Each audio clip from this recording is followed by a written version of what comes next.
Assalamu alaikum guys. My name is Mohammed Hasnain. You're watching Crypto Trading Master YouTube channel. आज के इस video में हम लोग बात करेंगे बिटकॉइन का करंट सिनेरियो से रिलेटेड और मार्केट में जो न्यूज़ हैं, जो इवेंट्स हैं, जो पिछले 24 घंटों में हुआ उसकी अपडेट दूंगा आपको। सबसे पहले मैं आपको आज कुछ चीज़ें क्लियर करूंगा बुल मार्केट के हवाले से। ये जो ऑल सीज़न आना है उसके हवाले से बहुत सारे लोग उसके बारे में पूछ रहे हैं और क्वेश्चन हो रहे हैं कि क्या ऑल सीज़न आएगा भी या नहीं। तो हर चीज़ आपको मैं आज क्लियर कर दूंगा। उससे पहले कुछ अपडेट्स दूँ कि पिछले 24 घंटे में क्या हुआ है मार्केट में। मार्केट में जो सबसे मेन चीज़ जो न्यूज़ आई है पिछले 24 घंटे में वो ये है कि ट्रंप के बेटे ने कहा है कि क्रिप्टो पे हम टैक्स नहीं लगा रहे, यानी टैक्स फ्री करने जा रहे हैं क्रिप्टो को। कि क्रिप्टो को अगर जैसे टैक्स होते हैं रेगुलेट जिस कंट्री में हो क्रिप्टो करेंसीज, तो गवर्नमेंट को टैक्स पे करना पड़ता है। तो उसने कहा है कि हम लोग इसको टैक्स फ्री करने जा रहे हैं। तो अगर वाकई ऐसे होता है तो ये बहुत बड़ी चीज़ है। दूसरी चीज़ है कि एलोन मस्क, जो उसको डिपार्टमेंट मिला है डोज नाम का, डिपार्टमेंट ऑफ गवर्नमेंट एफिशिएंसी का, जिसमें उसने गवर्नमेंट के पैसे पे नज़र रखनी है कि किस जगह पर लग रहा है, ठीक जगह पर लग रहा है या नहीं। उसने कहा है कि मैं इसे ब्लॉकचेन टेक्नोलॉजी पे शिफ्ट करना चाहता हूँ, सारा सिस्टम, सारी इकोनॉमी की चीज़ें, ताकि उन पर नज़र रखी जा सके सिक्योरिटी पर्पज़ की वजह से। ये चीज़ भी मार्केट के लिए अच्छी चीज़ है। अच्छा, अब चलते हैं हम लोग अपने साइकिल की तरफ, बुल साइकिल की तरफ और ऑल सीज़न की तरफ।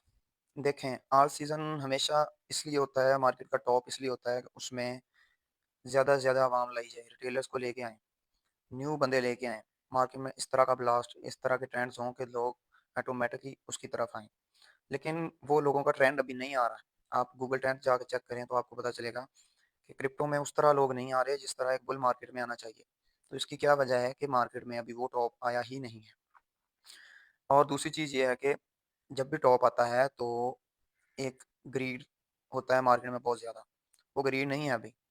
अभी तो सिर्फ बीटीसी ने पंप किया है या थोड़े बहुत और कॉइन्स ने पंप किया है, उसकी वजह इंस्टीट्यूशंस हैं, उसकी वजह लोग नहीं है। एक्सआरपी का पंप हुआ है, वो केस जीता है, उसकी जो कंपनी है वो पैसा डाल रही है। इंस्टीट्यूशन पैसा डाल रहे हैं अपने टोकन में। जो असल पैसा बुल मार्केट में ऑल सीजन में आता है, वो पैसा अभी 1 रुपया भी नहीं आया आज में। और जब वो आना स्टार्ट होगा तो आप इंशाल्लाह ऐसा ब्लास्ट देखेंगे। मुझे ये लग रहा है कि ये पिछले बुल मार्केट से, पिछले ऑल सीजन से सबसे बड़ा ऑल सीजन होगा। और हो सकता है ये लास्ट ऑल सीजन या बुल मार्केट इस तरह की हो, क्योंकि नेक्स्ट स्टेबिलिटी ज़्यादा हो जाएगी। इतने बड़े गेन्स नहीं होंगे जितने इस बुल सीजन में। हाँ, स्लो हुआ है, इसकी वजह भी है स्लो होने की कि जितना बड़ा ऑल सीजन होगा उतना ही स्लो होगा, उतना ही लोगों को तंग करेगा, ताकि रिटेलर्स पैसा ना कमा सकें। इसके बड़ा होने की वजह मैं 2-3 चीज़ें हाइलाइट्स करता हूँ आपको। सबसे पहली चीज़ है ट्रंप के जो वक्त प्रेसिडेंट है, जो ओपनली कह रहा था इलेक्शन से पहले भी और बाद में भी कि बिटकॉइन को सेल ना करें, बाय करें। और उस टाइम 70,000 के आसपास था बिटकॉइन, और बिटकॉइन ने यानी अच्छा पंप दिखाया। फिर बिटकॉइन पर वर्किंग की जा रही है, ठीक है। और फिर इलोन मस्क उसकी टीम में शामिल है, जो कि दीवाना है क्रिप्टो करेंसीज का। उसके बाद मेन चीज़ जो ये है कि जिस टाइम कोरोना आई थी, उस टाइम इकोनॉमीज़ के हालात बुरे थे। सारी दुनिया ने अपनी करेंसीज़ को छापना शुरू किया था। उस टाइम चाइना ने कहा जी हम नहीं प्रिंटिंग कर रहे मनी की, लेकिन यूएसए ने उस टाइम भी ठीक-ठाक डॉलर की प्रिंटिंग की थी, जिसकी वजह से स्टॉक्स में, मार्केट्स में पैसा आया, एक दफ़ा ब्लास्ट आया मार्केट में। चाइना ने उस टाइम नहीं की, जिसकी वजह से चाइना में इन्वेस्टर्स परेशान हुए। चाइना में इतना प्रॉफिट नहीं मिला, इतना काम नहीं मिला। उन्होंने वहाँ से निकलकर दूसरे कंट्रीज़ में शिफ्ट होकर अपने काम करने शुरू कर दिए, इन्वेस्टमेंट करनी शुरू कर दी यूएई में, ऐसे कंट्रीज़ सिंगापुर वगैरह में। उसकी वजह से चाइना के स्टॉक्स गिरना शुरू हुए। और ये बात अब चाइना को समझ आ गई है। पिछली दफ़ा यूएसए ने डॉलर्स प्रिंट किए थे 2020-21 के बुल मार्केट में, लेकिन इस दफ़ा यूएसए तो कर ही रहा है। इस एफओएमसी पे हो सकता है हो जाए, अगर नहीं होता तो 100% श्योर है कि नेक्स्ट जो एफओएमसी है उसमें होगा ही। लेकिन इस दफ़ा चाइना भी 1 पॉइंट समथिंग 9 या कुछ ट्रिलियन अपने युआन प्रिंट कर रहा है। और जब भी मनी प्रिंट होती है तो मार्केट में, स्टॉक्स में, क्रिप्टो में, फॉरेक्स में, हर तरह की मार्केट में एक दफ़ा बहुत अच्छा मूव मिलता है। तो इसकी वजह से अगर ये काम होते हैं, ये जो वीक है बहुत बहुत ही इम्पोर्टेंट है क्रिप्टो मार्केट के लिए। क्योंकि आप पिछली वीडियो देखें, उसमें मैं सारा कुछ एक्सप्लेन किया है, सारी न्यूज़ेस के किस-किस कंपनी का अर्निंग रिपोर्ट्स आने वाली हैं, फेड में क्या हो सकता है, इन्फ्लेशन रेट आना है, हर चीज़ का बता दिया मैंने उसमें। और ये रिपोर्ट्स बहुत इम्पोर्टेंट है। अपनी इकोनॉमी को स्टेबल करने के लिए ट्रंप को मनी प्रिंटिंग करनी ही पड़ेगी, और कोई चारा नहीं है उनके पास। और बैंक्स भी बिटकॉइन की तरफ आना स्टार्ट हो चुके हैं, और ये चीज़ बिटकॉइन के लिए इम्पोर्टेंट है और अच्छी है। क्योंकि 1 लाख 8-10 पे लोगों ने इतना इंटरेस्ट शो नहीं करवाया। और इसीलिए मुझे लगता है कि ये जो एरिया मैंने मार्क किया था अपने वीकली चार्ट पे कि बिटकॉइन 1,16,17,000 के एरिया को टच कर सकता है। लेकिन मुझे लग रहा है, पर्सनली ओपिनियन है मेरा, कि 2 से 3 दफ़ा वो एरिया एज़ अ रेजिस्टेंस बन चुका है। तो कोई भी सपोर्ट या रेजिस्टेंस जब 2 से 3 दफ़ा रीटेस्ट होती है तो वीक हो जाती है, ठीक है? और अगर वो एरिया ब्रेक किया, तो बिटकॉइन एनालिस्ट तो जो भी कह रहे हैं कि जी 2 लाख, 2.5 लाख, वो तो काम नहीं होगा। 1.5 लाख तक पॉसिबल है, लेकिन मुझे लगता है, पर्सनल ओपिनियन मेरा ये है कि अगर वो एरिया ब्रेक करता है 1,16,000 से 17,000 का एरिया, और उससे ऊपर क्लोजिंग करके रीटेस्ट करता है, एक होता है फेक आउट, एक होता है ब्रेकआउट। अगर वो ब्रेकआउट होता है उस एरिया का, तो बिटकॉइन को आप 1,38,000, 1,40,000 के आसपास जाकर देखेंगे। मेरे अंदाजे के मुताबिक 1,37,000 से 38,000, ठीक है? ये सिनेरियो समझाया मैंने, ये नहीं मैं कह रहा कि उस वहाँ पे जाएगा ही जाएगा। अगर ऐसा होता है मार्केट में, और दूसरी चीज़ ये है कि अगर ये ऐसे ही साइडवेज जाती रही और बिटकॉइन की डोमिनेंस गिरना स्टार्ट कर दे, तो फिर आर्स में बूम आएगा। इसके लिए आप अपना माइंड बना के यही रखें कि आप अपनी इन्वेस्टमेंट करते जाएँ स्पॉट होल्डिंग में।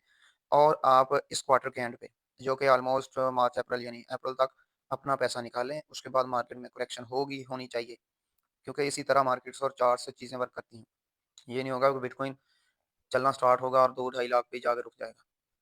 उससे पहले रुकेगा नहीं, ऐसा नहीं होगा। बिटकॉइन अगर पंप हुआ है तो उसने डंप भी होना है, और अगर डंप हुआ है तो उसने पंप भी होना है। ये चीज़ माइंड में रखनी है। उस वक़्त हम प्रॉफ़िट बुक कर लेंगे, तब तक आपको जिन कॉइन्स में अच्छा प्रॉफ़िट हो आप लेते जाएँ, और अपने पैसे को होल्ड रखें, सेव रखें। उसके बाद लास्ट क्वार्टर में इन्वेस्टमेंट करेंगे, कुछ ना कुछ हो सकता है ये 2026 तक भी चले ये बुल मार्केट। लेकिन इकोनॉमीज़ के हालात भी ख़राब हैं, उसकी वजह से बैंक्स के मामलात भी ख़राब हैं, उसकी वजह का इम्पैक्ट पड़ सकता है, इसलिए हम रिस्क नहीं ले सकते। तो मेन चीज़ है कि आपने प्रॉफ़िट बुक करना है साथ-साथ, और स्कैल्पिंग करें, स्विंग ट्रेड्स लें, ठीक है? बेहतर है कि आप फ्यूचर से बचें, ठीक है? अगर फ्यूचर करनी भी है तो लो लिवरेज के साथ करें। तो अब चलते हैं बिटकॉइन के एनालिसिस की तरफ, थोड़ा-सा मैं आपके साथ इसका एनालिसिस शेयर कर देता हूँ। ये एरिया मैंने कल एक येलो बॉक्स ड्रा किया था। वीडियो आज थोड़ी-सी लंबी हो गई इसी वजह से कि मैंने ये चीज़ें एक्सप्लेन करनी थी। ये बॉक्स मैंने कल ड्रा किया था और कहा था जब तक इस एरिया के ऊपर होल्ड कर रहा है बिटकॉइन तब तक सेफ है।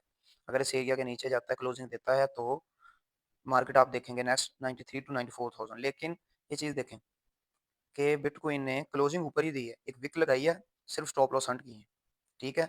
इस एरिया पे विक लगा के उसी टाइम वापस गया, उससे ऊपर क्लोजिंग है, हल्का-सा डंप हुआ है, फिर हल्का-हल्का पंप स्टार्ट कर दिया। तो ये चीज़ अच्छी है, ठीक है? ये चीज़ मार्केट के लिए अच्छी है। ये पंप एक्सपेक्ट है इस एरिया से जब तक इसे होल्ड कर रहा है, ठीक है? ये देखें, थोड़ा-सा पीछे चलें चार्ट पे, ये एरिया देखें। अगर ये सेम प्ले आउट हो रहा है इस तरह, तो आपको एक और पंप मिल सकता है यहाँ पे, ये ऐसे, ठीक है? ये चार्ट्स देखें पीछे। अगर क्योंकि ये अच्छी सपोर्ट है ये, और यहाँ पर एक हमें ये डोजी टाइप, हैमर भी टाइप बना रहा है, और यहाँ पे एक स्कैल्प निकल सकता है। जो आपने फ्यूचर ट्रेड करनी है उसमें स्कैल्प ही करने हैं, उसमें आप लंबी ट्रेड के इंतज़ार में नहीं बैठना, ठीक है? अच्छा, अब मैं थोड़ा-सा आपको जो मैंने बात वो बताई है, थोड़ा-सा लॉन्ग टर्म सिनेरियो बता दूँ। उसमें हमारे पास ये वीकली चार्ट आ गया। सॉरी, इससे भी ऊपर चलते हैं, मंथ के चार्ट पे चलते हैं।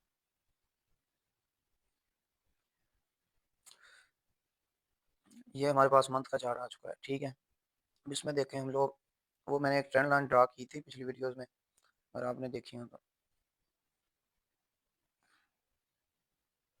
देखें ये एरिया, ये एरिया, ये एरिया, ये एरिया, ये एरिया, एक हैवी रेजिस्टेंस है, ठीक है?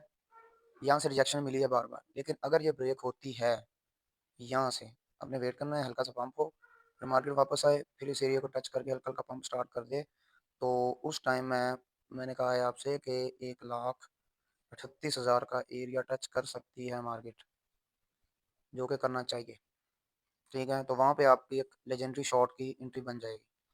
बाकी देखते हैं क्या होता है इस वीक में, बहुत इंपॉर्टेंट वीक है। नेक्स्ट 2 टू 3 मंथ भी मार्केट में बहुत ज़बरदस्त हो सकते हैं अर्निंग के हिसाब से। बाकी कोई क्वेश्चन हो, कोई मसला मसाइल हो तो कमेंट में बता सकते हैं। ग्रुप का लिंक डिस्क्रिप्शन में मिल जाएगा, ज्वाइन कर लें। मिलते हैं नेक्स्ट वीडियो में। अल्लाह हाफ़िज़।